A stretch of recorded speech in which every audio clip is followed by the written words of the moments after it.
তার রাসূলের আনুগত্য করলে আপনি ঝগড়া বিবাদ থেকে বিরত থাকবেন, পরস্পর ঝগড়া হবে না ইনশাআল্লাহ। আল্লাহ এবং তার রাসূলের আনুগত্য করবেন।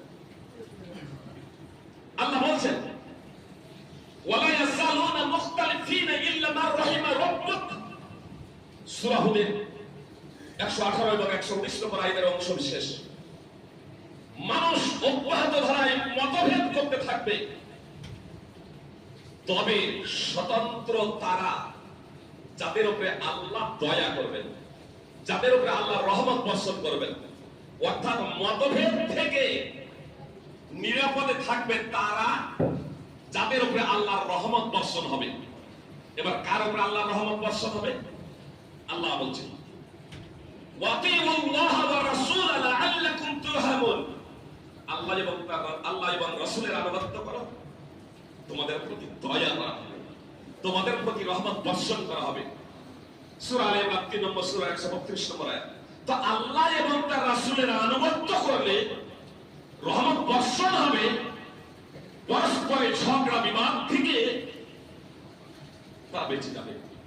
আর শুধু ভারতে না, পাকিস্তান বাংলাদেশ আপসে ঝগড়া বিবাদ, বাংলাদেশ মুসলমানের লড়াই, আর আফগানিস্তান পাকিস্তান আর বাংলাদেশকে দেখতে যাবে না, আমাদের দেশে, আমাদের জেলায় তো, আমাদের গ্রামেই তো স্বামী স্ত্রীতে ঝগড়া, প্রেমিক প্রেমিকাতে ঝগড়া, প্রেম করে বিয়ে করছে সবই ধরা, তারপর নিজের জীবন বিসর্জন দেওয়ার জন্য একদিন খুব লাভ হচ্ছিল, দাম্পত্য জীবন শুরু হলো, কখনো বিবাহ বন্ধনে আবদ্ধ হয়নি, তার আগে একে অপরকে হত্যা, বিবাহ বন্ধনে আবদ্ধ হওয়ার পরে একে অপরকে হত্যা, স্বামী স্ত্রী একে অপরকে হত্যা, পিতা পুত্রে, মাতা কন্যা, যাই মানুষের শাশুড়ি পেয়ে, এ তো অব্যাহত ধারাই সমস্যার সমস্যা। এই সমস্যা কেন? আপনাকে আগে রোগটা নির্ণয় করতে হবে। বিভিন্ন জনকে যদি জিজ্ঞেস করা হয় তাহলে বিভিন্ন জন বিভিন্ন কথা বলবে, নানা জনের নানা কথা বলবে। এজন্য আমি একটা কথা সাধারণভাবে বলি যে আমার ফার্মেসি আছে, এমবিবিএস একজন এমডি ডক্টর রোগীরা যখন ডাক্তারের কাছে যান, জিজ্ঞাসাবাদের পরে ওষুধ লেখেন, ওই এমডি ডক্টর তিনি কিন্তু ওষুধ দেন না, ওষুধ লিখে দেন আর প্রেসক্রিপশন নিয়ে ওই রোগীরা তখন আমার ফার্মেসিতে আসে, আমি তখন তাদেরকে ওষুধ, প্রেসক্রিপশনে যা লেখা আছে ওষুধ তখন আমি তাদের জন্য দিয়ে দিই। আমার ফ্যামিলির রোগ হয়েছে, আমি যদি ভাবি যে ডাক্তার মশাই তো নিজে ওষুধ দেন না, প্রেসক্রিপশন লিখে তো আবার আমার কাছেই পাঠান, আমার কাছেই সব ওষুধ, তো আমি আর আমার ফ্যামিলিকে ডাক্তারের কাছে না গিয়ে আমি যদি নিজেই ওষুধ দিতে শুরু করি, অথচ কোন রোগের জন্য কি ওষুধ, কোন রোগের জন্য কি ওষুধ লাগবে এটা কিন্তু আমি জানা নাই। জি, সেরকম ফার্মেসিয়ালে অবগত না, সাধারণ হয়তো 2-4টা ওষুধ এরকম জানে, তবু কোন পরিস্থিতিতে যদি ওষুধ জানা আছে তাহলে কোন পরিস্থিতিতে কোন অবস্থায় কি ওষুধ প্রয়োগ করতে হবে এটা তার জানা নাই, কোন ব্যক্তির জন্য কোন ওষুধ লাগবে এটা এই সম্পর্কে তার জ্ঞান নেই।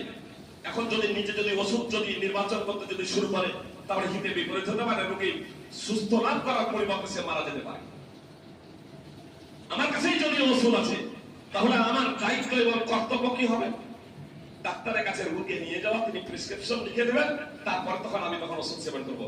অবশ্যই পার্থিব বিষয়ে আমরা সবাই বিচক্ষণ, ওই ফার্মেসিওয়ালা ডাক্তারের কাছেই যাই, ফার্মেসিওয়ালাও ডাক্তারের কাছে যাই, নিজে ওষুধ দিয়ে দেয় না রোগীকে। কিন্তু এই ধর্মের বিষয়ে আমরা নিজেরাই মহাপণ্ডিত, নিজেরাই বড় পণ্ডিত, আমরা তখন প্রয়োজন বোধ করি না যে ধর্মীয় গুরুর কাছে আগে রোগটা নির্ণয় করি। আজকে যে নানা সমস্যায় আমরা জর্জরিত, তো এই জর্জরিত কেন, এত সমস্যার সম্মুখীন আমরা কেন, এত বিপদ আপদের আমরা সম্মুখীন কেন, এই বিষয়গুলো আগে আমাদেরকে জানতে হবে ওলামায়ে কেরামের কাছ থেকে, যে এই সমস্যার সম্মুখীন আমরা হচ্ছি কেন। আল্লাহ তাআলা বলেন ওয়ামা আসাবাকুম মিন মুসিবাতিন ফাবিমা কাসাবাত আইদিকুম ওয়া ইয়াফু আন কাসীর, সূরা আশ-শুরা 30 নম্বর আয়াত। আল্লাহ তাআলা বলেন তোমাদের যে বিপদ আপদ পৌঁছায়, তোমাদেরকে যে বিপদ আপদ পৌঁছায় তা তোমাদের কৃতকর্মের ফল, আর অনেক অপরাধ তো আল্লাহ ক্ষমা করে দেন। তো আজকে যে সমস্ত বিপদ আপদের আমরা সম্মুখীন হচ্ছি তা আমাদের কৃতকর্মের ফল। খুতবার টাইম যেহেতু আর খুব বেশি নেই, কমন ভাবে শুধু দুটো কথা আপনাদের বলি, আলোচনার সাথে সামঞ্জস্য রেখে। বিপদ আপদ আসলেই কাউকে এটা ভাববেন না যে সে অপরাধী। বিপদ আপদ আসলেই এটা ভাববেন না সে অপরাধী। যে বিপদ আপদ দুটো কারণে আছে, এক শাস্তি স্বরূপ আছে, দুই পরীক্ষার জন্য আছে। সুতরাং সুনানে তিরমিজি, ইবনে মাজাহ, মুসনাদ আহমদ বিভিন্ন হাদিস গ্রন্থে হাদিস আছে,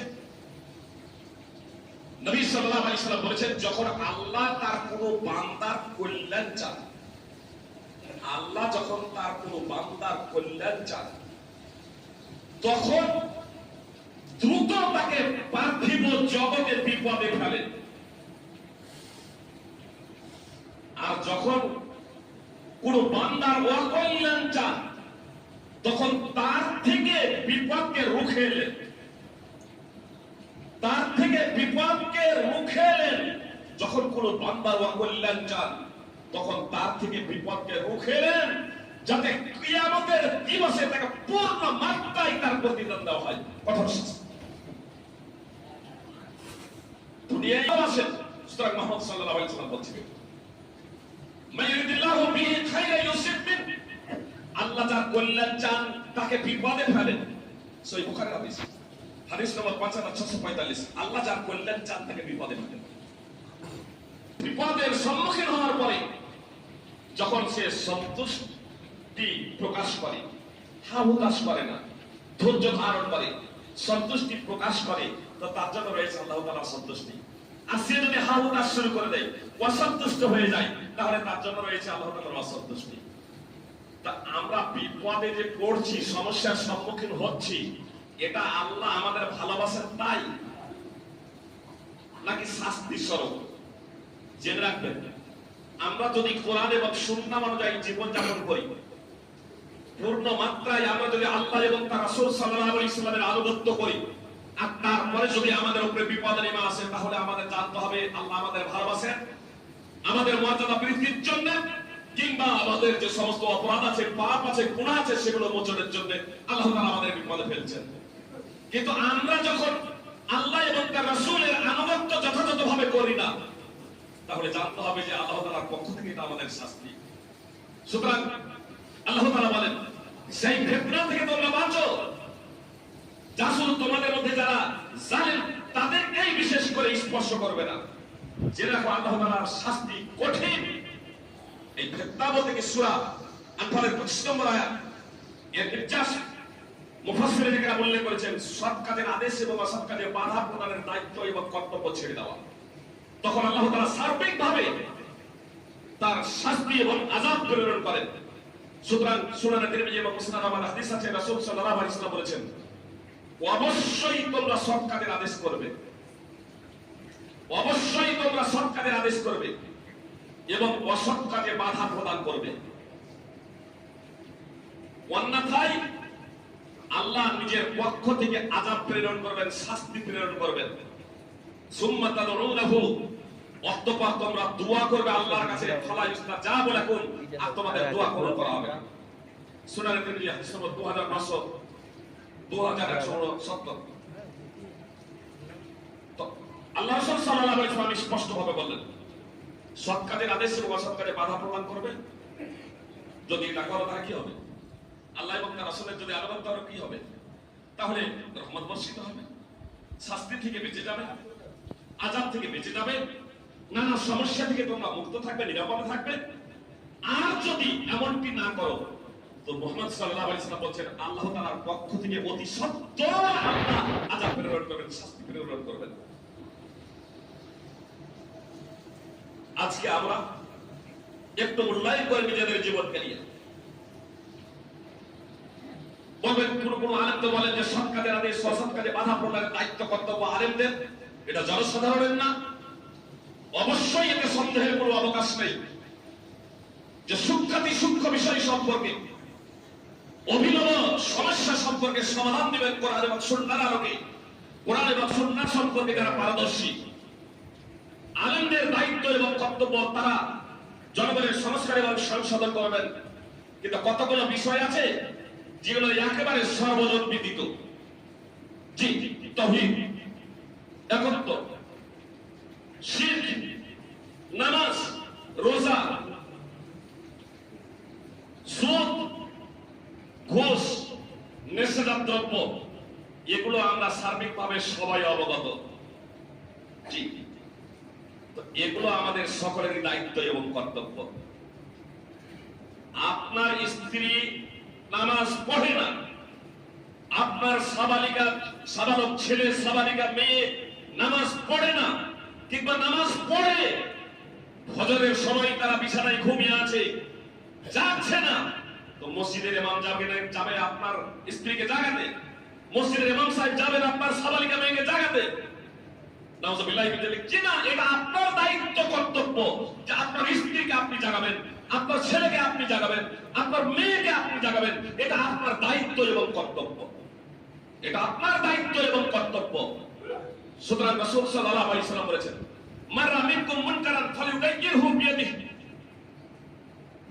তোমাদের যে কেউ অন্যায় দেখবে সে যেন হাতের দ্বারা বাধা প্রদান করে। যে কেউ,